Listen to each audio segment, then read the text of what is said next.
lunes en la Ciudad de México. Conmemoramos a la Revolución Mexicana. Recordemos que aquí en la Ciudad de México tenemos un monumento para recordar esta fecha.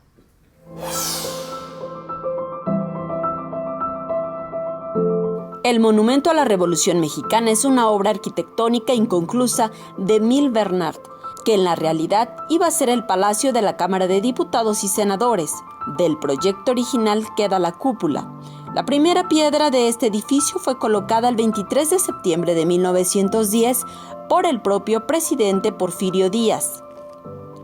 Después de la Revolución, en lugar de desmontar los soportes abandonados del edificio, el arquitecto mexicano Carlos Obregón Santacilia obtuvo la aprobación para edificar un monumento a la Revolución que incorporara la cúpula que todavía seguía en pie. La construcción duró desde 1933 hasta 1938 y tuvo como resultado el monumento que puedes ver en la actualidad.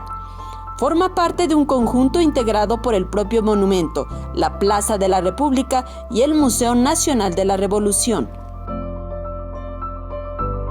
Cuenta con una cúpula doble de 80 metros de diámetro.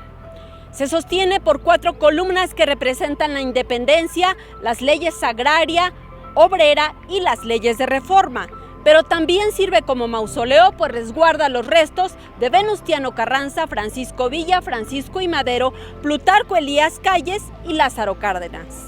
Un elevador de cristal sube hasta la cúpula por la impresionante vista de la ciudad, donde se contempla el emblemático centro histórico.